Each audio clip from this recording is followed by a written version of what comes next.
Hello friends, welcome to our next episode. आज का हमारा शीर्षक है all about cash. So cash में हम लोग कई बार गलतियां करते हैं। बिजनेस में कई बार हम लोग को कैश नहीं देना होता, फिर भी हम लोग दे देते हैं। सो कैश देने की वजह से, बिकॉज डिमोनेटाइजेशन के बाद बहुत सारे ऐसे लॉज और सेक्शंस बन गए जिनकी वजह से जहां पे हम लोग कैश देते हैं, कैश देने की वजह से कई सारी पेनल्टीज के प्रावधान हो गए। बट उसको नहीं पता के चलते हुए हम लोग आज भी क्या है, उसी चीज में कैश में पेमेंट्स कर रहे हैं। सो आज हम लोग उन्हीं सब चीजों के बारे में डिस्कस करेंगे। So let's start. तो सबसे पहले मैं बात करता हूं सेक्शन 40A3 के बारे में। 40A3 बताता है पेमेंट ऑफ एक्सपेंसेस। जब हम खर्चे करते हैं, चाहे हम पेट्रोल का खर्चा करें, चाहे हम किसी को सैलरीज देते हैं, या हम किसी और किसी भी चीज में खर्चा करते हैं, स्टेशनरी लाते हैं, कोई भी चीज लाते हैं, कोई भी खर्चा करते हैं, तो 40A3 ये कहता है कि कोई भी खर्चा अगर हम 10,000 रुपए से ज्यादा एक दिन में करते हैं एक खर्चे पे, तो वो अलाउड नहीं होगा।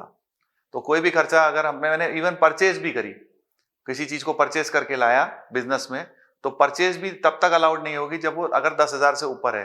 तो no deduction shall be allowed in respect of such expenditure. तो हमको हमेशा ये ध्यान रखना है, चाहे परचेज करनी हो, चाहे कोई और खर्चा करना हो बिजनेस में, 10,000 रुपए से बड़ा है तो हमें चेक के द्वारा ही खर्चा करना पड़ेगा।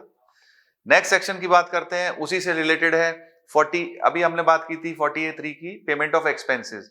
अब बात करते हैं 40A3A, payment of liability. Payment of liability क्या होगी? हमने खर्चा तो पिछले साल कर दिया, लेकिन उसका पेमेंट मुझे इस साल करना है।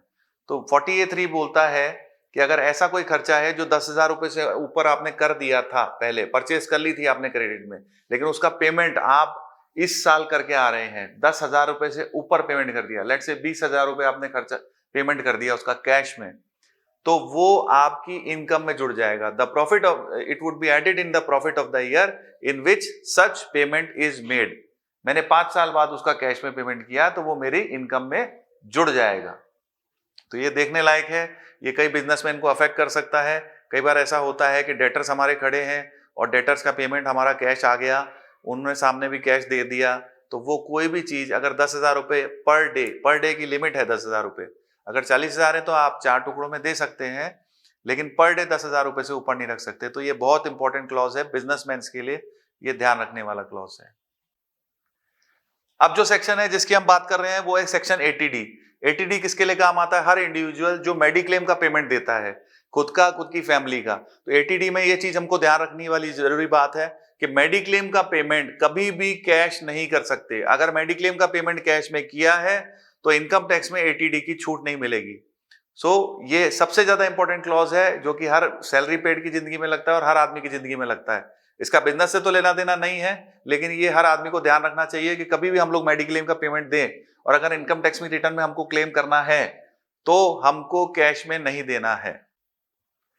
अब हम दो इंपॉर्टेंट सेक्शंस की बात कर रहे हैं जिसमें लोन लेने और लोन देने की बात बताई गई है। सेक्शन 269 एसएस और टीटी। एसएस क्या बोलता है कि कभी भी आप कोई लोन नहीं ले सकते अगर 20,000 रुपए से वो ऊपर है। लेट से आपने किसी को 10,000 रुपए का या 15,000 रुपए का लोन दे रखा है और अगर वो 10,000 रुपए आपको और देने के लिए आ गया तो क्या आप ले सकते हैं? नहीं, क्योंकि 15,000 रुपए प्लस 10,000 रुपए 25,000 रुपए हो जाएगा और यहाँ पे हमारी लिमिट है 20,000 रुपए। तो चाहे टुकड़ों टुकड़ों में मैंने लिया हो, एक हजार में लिया हो, लेकिन अगर वो 20,000 से जिस दिन एक्सीड कर जाएगा तब आपको उसको चेक के बिना नहीं ले सकते। तो ये ध्यान रखना है।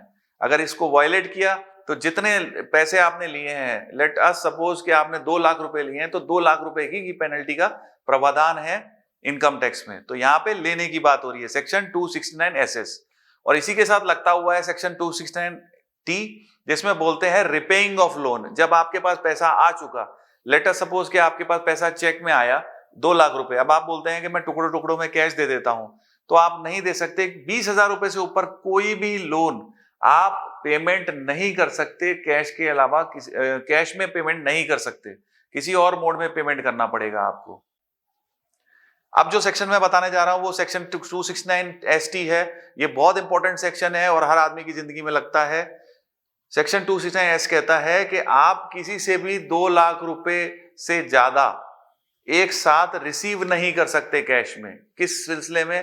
एक पर्सन से, किसी आदमी से इन अ डे, एक दिन में, या एक सिंगल ट्रांजेक्शन के लिए या एक ओकेशन के लिए। तो लेट अस मैं इसको कुछ एग्जांपल से समझाता हूं। आपने 2-2 लाख के या 3-3 लाख के काफी सारा माल बेचा किसी पार्टी को, और उसने आपको कैश दिया 2 लाख रुपए से ज्यादा एक सिंगल डे में, तो वो पूरा का पूरा डिसअलाउ हो जाएगा, लेने वाले के ऊपर पेनल्टी है। दूसरा एग्जांपल है aggregate in respect of a single transaction. पहले तो मैंने 10-12 बिल काटे थे और उन बिल का पेमेंट 2 लाख रुपए बना। एक बिल तो 10,000 रुपए का था या 20,000 का था, लेकिन मिला के उसने 3 लाख रुपए दे दिया, तो आपको पूरी पेनल्टी लगेगी 3 लाख पे। दूसरा है इन respect of a single transaction, एक ही ट्रांजेक्शन था, उसके अगेंस्ट में लेट अस सपोज के ज्वेलर ने एक ज्वेलरी बेची वो जो 3 लाख की थी, और उसके अगेंस्ट में किसी ने उसको कैश देना चाहा 2 लाख रुपए से ऊपर, तो उस पूरे अमाउंट पे पेनल्टी लग जाएगी, क्योंकि वो एक इन रेस्पेक्ट ऑफ सिंगल ट्रांजेक्शन है। और तीसरा क्लॉज क्या बोलता है, इन रेस्पेक्ट ऑफ वन इवेंट और ओकेशन। इवेंट और ओकेशन के मैं 2 एग्जांपल देता हूं। सबसे पहला एग्जांपल कि मेरी बच्ची की कोई शादी थी, तो उस शादी में अलग अलग डेकोरेशन वाले को कुछ पेमेंट देना था, टेंट वाले को कोई पेमेंट देना था, उस सब का पेमेंट एक साथ तो नहीं हो रहा था, अलग अलग तो नहीं हो रहा था 2 लाख रुपए, लेकिन एक साथ 3 लाख रुपए होना था। नाउ मैंने वहां पे एक ही वेंडर को पूरा पेमेंट कर दिया, मैंने कहा तू उसको कर देना, तो ऐसा नहीं कर सकते, बिकॉज इसमें साफ साफ लिखा है कि वन इवेंट के लिए आप 2 लाख रुपए से ज्यादा नहीं दे सकते। दूसरा एग्जाम्पल हम हॉस्पिटल का ले सकते हैं। अगर हॉस्पिटल में भी आप 2 लाख रुपए से ऊपर जमाना कराना चाहें, तो आप लेने वाले के ऊपर पेनल्टी है, तो डॉक्टर्स या हॉस्पिटल भी इट कैन नॉट टेक 2 लाख रुपए से ज्यादा in respect of one event और ओकेशन। तो ये बहुत इंपॉर्टेंट क्लॉज है और हम सबको ध्यान रखने की जरूरत है। सेक्शन 43 ऑफ द एक्ट, ये बहुत ज्यादा इंपॉर्टेंट सेक्शन है। जो लोग बिजनेस करते हैं, अगेन बिजनेसमैन के लिए बहुत इंपॉर्टेंट सेक्शन है कि अगर कोई भी कैपिटल एक्सपेंडिचर करते हैं, कैपिटल एक्सपेंडिचर मतलब कोई भी फिक्स असेट खरीदते हैं, कोई भी कैपिटल असेट खरीदते हैं, तो आपको उसका पेमेंट 10,000 रुपए से ऊपर आप उसको कैश में नहीं कर सकते। लेट अस सपोज, आजकल बहुत एक फ्रीक्वेंट एग्जांपल लेता हूं, आपको एक मोबाइल लेना है जो कि 15,000 का है। अब आप दुकानदार के पास गए और आपने बोला कि 15,000 का है, ले मैं कैश पेमेंट कर देता हूं, और आप उस मोबाइल को लेके आ गए। क्या आपको उसका डेप्रिसिएशन मिलेगा? नहीं। क्या वो आपकी बुक्स में ऐड होगा? नहीं। तो यहाँ पे 2 तरह के नुकसान हम लोग देख रहे हैं कि पहला तो वो बुक्स में ऐड ही नहीं होगा, उस कॉस्ट को हम लोग ले ही नहीं सकते बुक्स में, और दूसरी बात उस पर डेप्रिसिएशन भी नहीं ले सकते। सो हमारा पैसे का, टैक्स का नुकसान हुआ और डेप्रिसिएशन का नुकसान हुआ। तो ये बहुत इंपॉर्टेंट सेक्शन है। जितने भी लोग बिजनेस करते हैं वो कैश में कोई भी कैपिटल असेट नहीं ले सकते। कोई भी खर्चा कैपिटल असेट के लिए, चाहे वो मशीनरी हो, चाहे फर्नीचर हो, चाहे कोई भी कैपिटल असेट हो, चाहे कार ही खरीदी, कार का पेमेंट भी हम लोग कई बार कैश करने की सोचते हैं, अब नहीं कर सकते। Section 43 of the income tax act. अब जो मैं इंपॉर्टेंट सेक्शन बताने जा रहा हूं, वो अमूमन हर घर में, हर परिवार पर लग सकता है। ये बहुत ज्यादा इंपॉर्टेंट सेक्शन है, शायद बहुत सारे लोगों को इसके बारे में पता नहीं होगा, तो प्लीज इसको ध्यान से सुनिए। इसका है section 269 SS of the act, payment for immovable properties. जब हम कोई भी प्रॉपर्टी का पेमेंट करते हैं, जब हम कोई भी इमूवेबल प्रॉपर्टी का पेमेंट करते हैं, कोई भी घर खरीदने गए, कोई भी दुकान खरीदने गए, कोई भी इमूवेबल प्रॉपर्टी खरीदने गए, तो उसका पेमेंट अगर 20,000 रुपए से ऊपर हो रहा है और किसी ने ले लिया पेमेंट, तो देने वाले के ऊपर तो पेनल्टी नहीं है, लेकिन लेने वाले के ऊपर।